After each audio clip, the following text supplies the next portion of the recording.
আমি বেঁচে ফিরেছি। হ্যাঁ, গুম হয়েছিলাম আমি ফেব্রুয়ারির 10 তারিখে, 2015 সালে ফেব্রুয়ারির 10 তারিখে। এখানে রেব ওয়ানে আমি ছিলাম 4 মাস 3 দিন।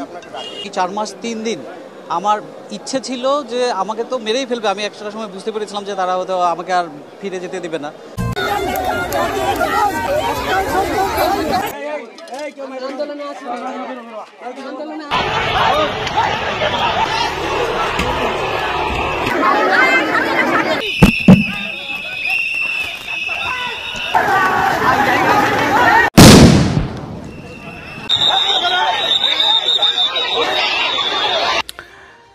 আমি প্রথমেই অন্তর থেকে চাই, কি চাই সেটা বলছি। তো কে কে চান সেটাও একটু জানান। বাংলাদেশে আমাদের যেই দুটা ঐতিহাসিক রাজনৈতিক দল আছে, আওয়ামী লীগ এবং বিএনপি, এর বাহিরে আরও একটা শক্তিশালী দল দরকার। কেন দরকার?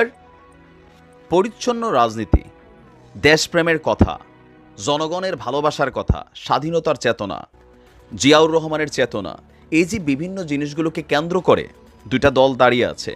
বাংলাদেশ আওয়ামী লীগ দাঁড়িয়ে আছে বঙ্গবন্ধুর একটা জায়গা থেকে।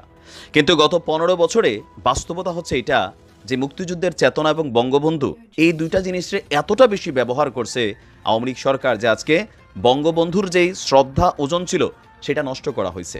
মুক্তিযুদ্ধের চেতনা এটাও নষ্ট করা হয়েছে। এই চেতনা ইউজ করা ধান্দাবাজি হয়েছে এখানে। আবার অতীতে বিভিন্ন সময় বিএনপি জিয়াউর রহমান সাহেবের নাম ব্যবহার করে, কোড ব্যবহার করে বিএনপির রাজনৈতিক দলটা এই দেশকে লুটপাট করছে। এখন আমাদের যেহেতু দুইটা ছাড়া কোনো অপশন ছিল না, যে বাঙালি যাইব কই, হয়তো আওয়ামী লীগের কাছে নয়তো বিএনপির কাছে, বিকল্প ছিল না। সেই বিকল্পই এবার আনুষ্ঠানিকভাবে সামনে আসতে যাচ্ছে। আর এই কথাটা আমি প্রতিদিনই বলতেছিলাম সার্জিসকে নিয়ে। আমার পারসেপশন 100% রাইট প্রমাণিত হয়েছে, কারণ আজকে ঘোষণা আসছে। ঘোষণাটা দিছে কে? আমাদের যে প্রধান সমন্বয়করা আছেন, দুইজন তো উপদেষ্টা মণ্ডলীতে আছেন, বাট বাকি যারা আছেন মাঠে, হাসনাত, তারপর হচ্ছে যে আপনি যাদেরকে দেখছেন সার্জিস বা আরও যারা আছে, তো নতুন রাজনৈতিক দল গঠন নিয়ে এবার ভাবনা শুরু করেছে সমন্বয়করা। এটা দীর্ঘদিন যাবত আলোচনায় ছিল।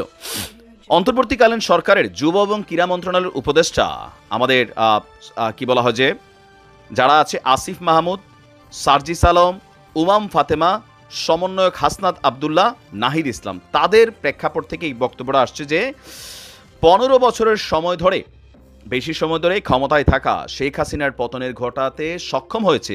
এদেশে এতগুলা শক্তিশালী রাজনৈতিক দল থাকার পরেও, টর্চার হওয়ার পরেও তারা পারেনি। এটা করছে কে? বৈষম্য বিরোধী ছাত্র আন্দোলন। সেখান থেকেই তাদের বক্তব্য হচ্ছে যে, প্রশ্ন ছিল যে নতুন কোনো রাজনৈতিক দল গঠন হবে কিনা তা নিয়ে আসলে তারা কি ভাবছে। তো এর মধ্যেই তারা বলছে যে জনগণ যদি মনে করে তরুণরাই রাষ্ট্রের হাল ধরবে, তবে জনগণের সেই আহ্বানে সাড়া দেওয়ার জন্য তরুণরা প্রস্তুত আছে। নাহিদ ইসলাম এবং আসিফ মাহমুদ সমন্বয়ক থেকে তারা উপদেষ্টা হবার পর তারাও লিখেছেন অন্তর্বর্তীকালীন সরকারে থাকার কারণে তাদের সামনের ইলেকশনে অংশগ্রহণ করা থেকে বিরত থাকতে হবে। তাহলে প্রশ্ন আসছে, নতুন রাজনৈতিক দলটা কাকে বেসিস করে উঠছে? যাকে আমি গত কয়েকদিন যাবৎ আপনাদের সামনে নিয়ে আসছি, সেটা হচ্ছে সার্জিস ইসলাম। গণমাধ্যমকে সার্জিস বলছেন, মানুষ ভিন্ন একটি রাজনৈতিক দল এবং তরুণদের নেতৃত্ব দেখতে চায়, যারা সৎভাবে এবং ন্যায়সঙ্গতভাবে বাংলাদেশকে সুন্দর একটা সমাজ উপহার দিবে। মনে হচ্ছে জাতীয় পর্যায়ে আমরা একটি রাজনৈতিক চিন্তাধারায় এবার যেতে পারি।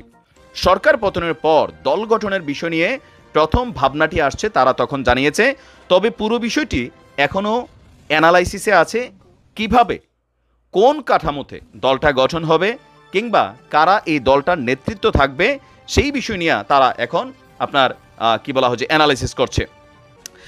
আর আমরা যদি একটু দেখি, আপনার বৈষম্য বিরোধী ছাত্র আন্দোলন একটি প্ল্যাটফর্ম। সমন্বয়করা বলছে আমাদের নেতৃত্বদের মধ্যে 6 জুলাইয়ের দিকেই একটি প্ল্যাটফর্ম কেন্দ্রিক একটা বোঝাপড়া হয়েছিল। সেটা ছিল এই আন্দোলনের মঞ্চ থেকে পরবর্তীতে রাজনৈতিক সংগঠন হবে কিনা, এই আন্দোলনের মঞ্চকে রাজনৈতিক কাঠামোতে পরিণত করলে আমাদের গণঅভ্যুত্থান তার আকাঙ্ক্ষা থেকে বিচ্যুত হবে, এরকম একটা চিন্তা ভাবনা ছিল। বাট রাইট নাও দেশের জনগণ তাদের প্রতি যে ভালোবাসা, শ্রদ্ধা বা আস্থা রাখছে, সেই আস্থা থেকে জনগণের মধ্যে যে নতুন একটা রাজনৈতিক দলের আকাঙ্ক্ষা ছিল, সেই আকাঙ্ক্ষাটা এর আগে ভিপুনুরের দল বা আরও ছোটোখাটো অনেক দল সামনে আসছিল, কিন্তু কেউই এটাকে ধরে রাখতে পারে নাই। তো সমন্বয়করা মনে করছে তাদের এই বৈষম্য বিরোধী প্ল্যাটফর্ম থেকে সারা বাংলাদেশে এতগুলা রাজনৈতিক ক্যারেক্টার বা এই বিপ্লবের মধ্য দিয়ে এতগুলা নেতৃত্ব সামনে আসছে যে যারা চাইলে আগামী দিনে আমাদের ঐতিহাসিক রাজনৈতিক দলগুলোকে বিট করে তারা রাষ্ট্র ক্ষমতায় যাওয়ার মতন ভূমিকা রাখতে পারে। আর তাদের ব্যাপারে সার্টিফিকেট কে দিচ্ছেন? Doctor Asif Nazrul, doctor Yunus. So বোঝাই যাচ্ছে তাদের অবস্থানটা কতটা শক্ত। তা আমি মনে করি একটা নতুন রাজনৈতিক দল দরকার আছে। আমাদের দলগুলা যারা মনে করে নিছিল যে না আমাদের তো আর বিকল্প নাই, বাট তাদের বিকল্প যে হইতে পারে তাদেরকে এই সেন্সটা ঢুকাই দিচ্ছে কারা? এই পিচ্ছি পিচ্ছি পোলাফাইনগুলা।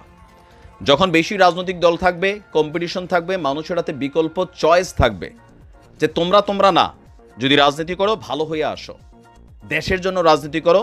রাজনৈতিক দলগুলোর মধ্যে সন্ত্রাসী, দুর্বৃত্তায়ন, প্রশাসনকে ব্যবহার, একটা ওই যে কাঠামো তৈরি করে নিজেরা সব খাওয়ার যে প্ল্যানিং খেলাটা ছিল সেইটা এবার শেষ হতে যাচ্ছে। এটা হওয়া উচিত। আমরা দল করি, এখানে ভয়ের কিছু নাই। বেশি বেশি দল আসুক, রাষ্ট্রের জন্য যেটা ভালো জনগণ তারে ভোট দিবে। Best of luck. আসসালামু আলাইকুম।